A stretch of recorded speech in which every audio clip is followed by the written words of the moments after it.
Well, good evening and welcome to the First Amendment Center, part of the Seigenthaler Series tonight. And that's a series of conversations with media figures, influential players in society, largely about democracy and the media and the path of the country ahead. It honors the legacy of John Seigenthaler. And if you knew John and came to events here, you know that the hallmark of John's events were big name, successful people who had changed the path of history in many cases, and then always accompanied by refreshments and a reception in which you could really engage in the marketplace of ideas. So what we're doing with this series is to replicate, do it exactly as John would have done it. And so we're delighted you're here. And we have a very special guest tonight. She's a woman I've known, in some ways we've grown up together in the newspaper industry. We've both run news operations in New York and then went on to jobs that were a little bit more high profile.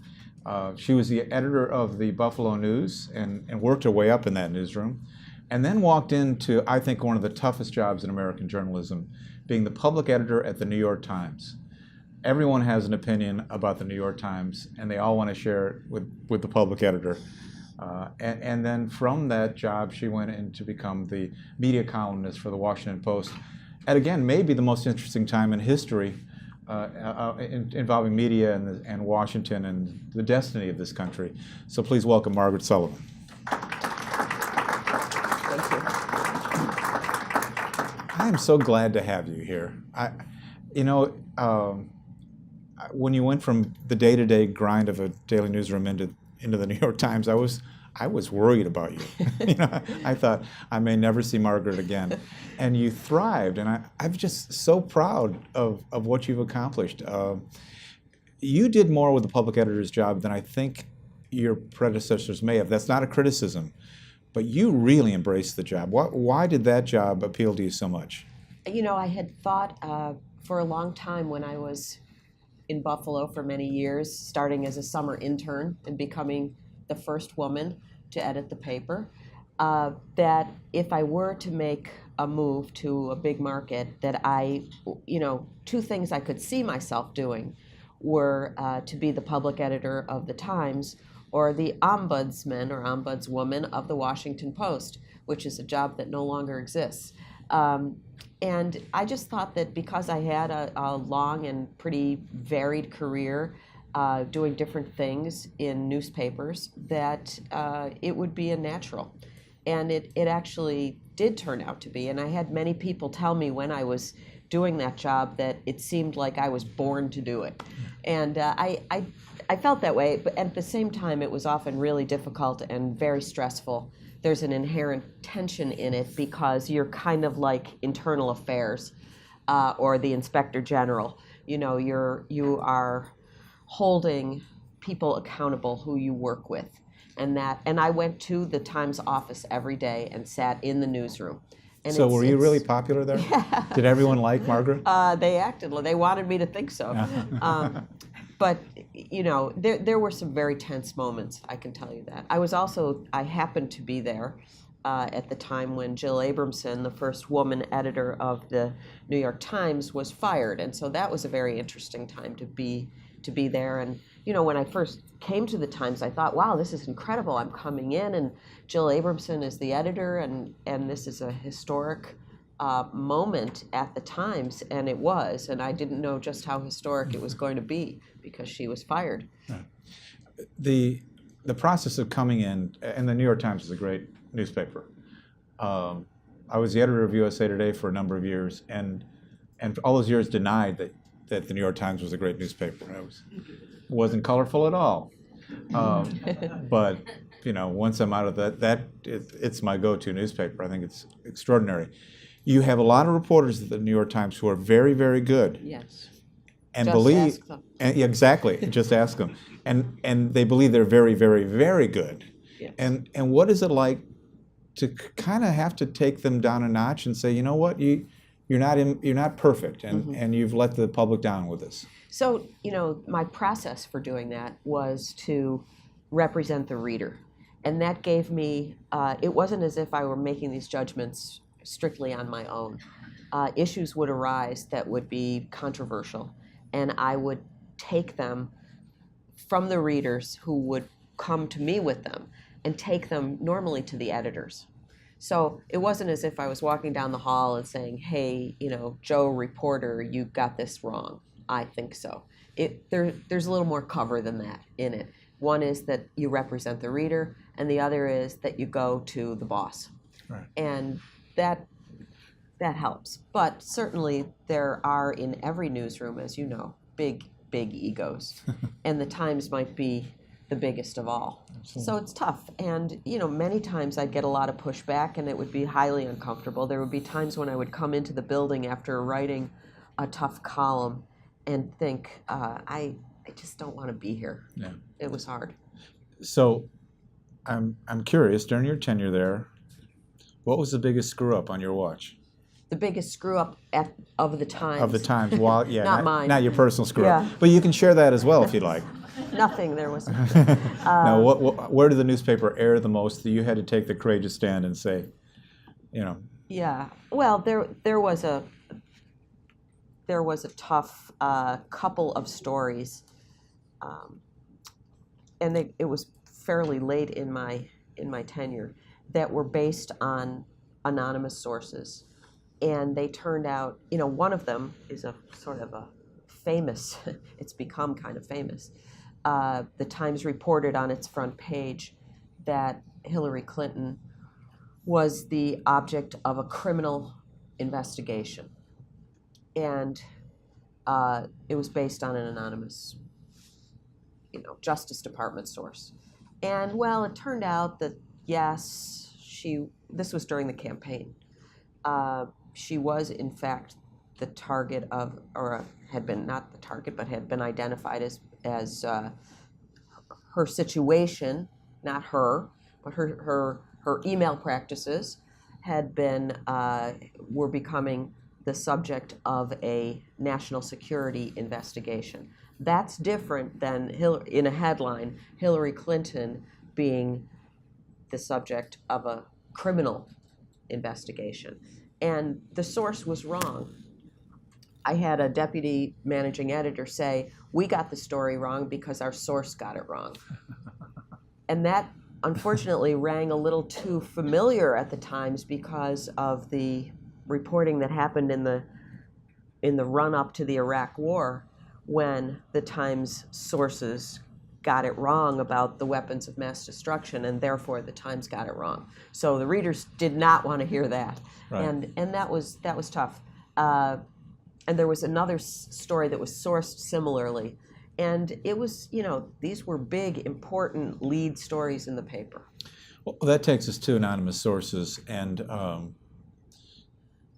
leaks. But on the subject of anonymous sources, the challenge is some of the biggest stories come from people who don't want to be identified. Absolutely. But unless you know who they are, it's hard to attach credibility. What's the proper balance? Well, you can't do journalism without confidential sources. Or you can do it, but it will look a lot like public relations. So you have to be willing to work your sources and give them some cover. And some of the biggest and most important stories, as you know, have been done that way. But when you do it too much and you do it gratuitously, you eat away at the trust that your readers need to have in you. And so when, the Times has a rule that says anonymous sources, or the cover of anonymity, will only be given as a last resort. And then you would pick up the paper or look through the website, and every story would be sourced anonymously. And you'd say, wow, that's a lot of last resorts today, and it'll be the same tomorrow. So, I would say sparingly is one answer, to try to give the reader as much information as we can about who these sources are. Even if we can't say their name, can we say something beyond a U.S. official? Give some specificity and give some explanation. So I think those two things go a long way. When you have the job you have, basically being public editor says you're the representative of the public. So did you answer your own phone? As public editor? Yes. Well, interestingly, by the time I got there, the contact from the readers was coming largely through email. And a lot of it would be 500 emails a week. Wow. I had an assistant, which was an absolute necessity, and that person who was, at the Times, you get these assistants who, they could actually run the world. They're so good, and they would do sort of the triage and say, "Here's something you ought to deal with." But of course, I did pick up my phone, and sometimes at the other end of the phone line would be someone inside the building who wanted to tell me about something they thought should be investigated. Wow. So then I had to give them some cover. I asked the question just because, as you know from years in the Buffalo News, the people who pay your salary then 35 cents at a time Yes. have great ownership of the newspaper. That's And there have been times when I've had to set aside, when I've been editor, I say, I will call back people between 4 and 5. Absolutely. But if all day long I'm taking those calls, you don't get anything done. No, that's and true. Your job is just mind-boggling to me. So given that the fact that the New York Times is perceived as being liberal, and it is probably liberal on the editorial page, my view is that it's just smart in the rest of the paper. Mm-hmm. But were most of the complaints from liberals who felt the New York Times was letting them down, or conservatives who thought you're just in the wrong place? I think that actually probably liberals who thought that the paper wasn't either not liberal enough or not doing it the way I think it should be done. One of the big subjects that was insoluble was the Middle East. And so there you'd be hearing a lot from sort of the pro-Israel, sort of Zionist folks who, really felt that the Times was against them because it gave voice to Palestinian people and Palestinian suffering. And then you'd get sort of civil libertarians and other liberals of other stripes who thought that the Times was in the pocket of Israel. So that was a very, very touchy and difficult subject. And I tried not to write about it too much, but I did write one. Finally, I felt like I had to do a Middle East column, and the first line of it was, "This is the column I never wanted to write." So I'm curious, by all accounts, you did a great job. You managed not to irritate the New York Times very much, and you found this great kind of middle ground, being the voice of authority and accountability. You could have stayed there longer. I believe they would have signed you up for a longer term. They did ask me to stay longer. And you walked away. Why would you walk away from this high visibility job that's so much fun? Well, and it was fun in many ways. I just was, I was aware that of my own age, that I was in my 50s, well into my 50s, and that I didn't want to end my career as public editor of the New York Times. And so if I were going to do something, I'd better go do it. And also, I felt like it's so useful to be kind of an outsider in that job. And yet, if you come to work in a place every day, you're no longer an outsider. So by the time year 3 had come around, I felt like, well, these are my colleagues, and I work here, and hey, I belong to the New York Times. You start to feel kind of that thing of, oh, I must be pretty great because I'm here. And then it's time to go. So I was very flattered to be asked and gratified, but I think I did the right thing in leaving. And I had the opportunity to go to the Washington Post, where one of the people I've admired most in journalism, Marty Barron, was the editor. And if those of you who've seen the Spotlight movie know that Marty was played by Liev Schreiber, and he was the then editor of the Boston Globe when they did the pre-scandal investigation. Little did I know, however, that I'd be coming to the Washington Post, at a time when life would be pretty exciting in Washington. Well, and that's a perfect segue. I went back and read everything you've written since the day you walked into the Washington Post, and I was struck by how Donald Trump is pretty much a weekly subject for you. And I cannot think of another time in American history where the incoming president would be mentioned in every column by a media writer. I mean, never. No, it's very strange. And yet it's week after week after week, and all new angles, all new insults, all new targets. It's kind of the only story in some ways. And yet it's been the only story since the primaries began. That's right. which is criticism of the news media. Mm-hmm. So let's start with that. I'm curious as, there were other Republican candidates for president who said Trump took all the oxygen out of the air, they couldn't get any attention. There are people today who were fervent Hillary Clinton supporters who believe that the media gave so much coverage to Trump that it was the equivalent of handing him the presidency. What was your take on all of that?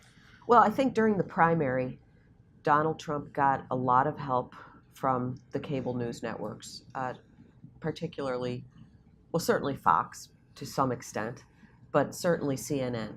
CNN would do this thing where, Donald Trump drives ratings. He's highly telegenic and he's interesting to watch on TV.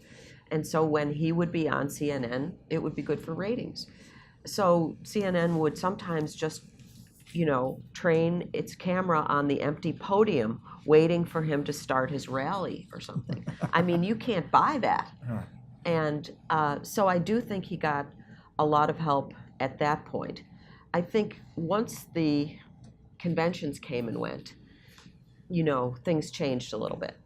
But certainly in the primary, I think that the media, and if we're talking about the media being cable TV, which we often are, I think they helped a lot. I do, though, think that many, certainly the Post, the New York Times, USA Today, and CNN later did do a good job of telling the American public, who the candidates were. Hillary Clinton was more familiar to everyone. She'd been around. Trump, not so much as a public, not in public office, certainly. As a celebrity, yes. As a businessman, yes. But I think that we did tell people, we did investigate, we did scrub his background. The Post wrote a book during the campaign about Trump. So, I think it was there, but a lot of people, a lot of people just were looking for an alternative to Hillary Clinton. One of the things that struck me in looking at all your coverage, and I know you don't write the headlines, I had enough experience to understand that, but, a lot of times when journalists write columns that are critical of a public figure, the headline will be discreet. So it'll be mayor's decision raises questions. And it's kind of neutral, signals there's a controversy brewing, but it's all very civilized. Here's the headline from a column of yours. Pro-Trump media sets the agenda with lies. Here's how we can take it back. Very understated headline. And you quoted Derek Thompson of The Atlantic saying that there's a conspiracy theory feedback loop. Mm-hmm. This is new stuff. What's going on? You mean, why are we allowed to say those things? No. Why are we now writing about a conspiracy theory feedback loop that didn't exist before? Yeah. What's going on in the world that is different, that is actually forcing the Washington Post to be more straightforward, more aggressive, less polite? Right. So a couple things. One is I write a column, and so it's an opinion column, and I get to express my opinion. And happily, the Post has started labeling things much better, and that's good. As soon as that started happening, and it labels my column perspective, I stopped hearing from people who were saying, this is a slanted news story. And I'd have to write back to them and say, it's not a news story. So that's been helpful. We also have digital headline writing experts in the office who write headlines that are pretty out there. And this was one. I actually ended up feeling like that headline went too far and I was uncomfortable with it. So, but is there a conspiracy theory feedback loop? Yeah, there is, because there's a whole new crop of media organizations out there. I don't know whether I want to call them journalism organizations or not, but that are so untethered to the facts that if someone starts something, for example,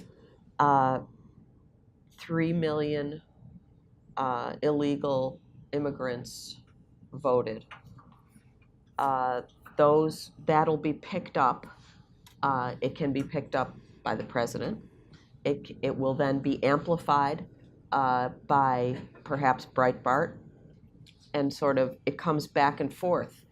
And what it's been studied now that for a lot of people who are in that sort of pretty far right media corridor, they're not really spreading out to see what the other half is saying. Whereas if you are, if you're reading the Des Moines Register and maybe USA Today and maybe listening to NPR, you're going to get sort of a variety of opinions. If you're over here with Breitbart and Gateway Pundit, you're getting these things which are really distortions and not much else. I want to ask this question respectfully about Fox News. Mm-hmm. I mean, our tradition is journalism monastery, and I've said this so many times in public settings, but if you work in a newsroom in America, most newsrooms, most community newsrooms, you don't dream of no one would ever say, let's get this guy. That doesn't come out of anybody's mouth. And I know I've got some journalists in the room. First of all, it's a selfish profession. And nobody would believe that a reporter at the Washington Post and the New York Times who had the goods on Barack Obama, who could break a major scandal about Barack Obama, would bury that story because he happened to vote for him earlier. There's no way. He's going to run over him with a truck and then back up and run over him again. Because journalism is about the big score, you move up to a big paper. It's nonsense. But I will tell you also that newsrooms are idealistic. They are conscientious about balance. And if somebody started saying things were overtly partisan, they would get hammered by their colleagues.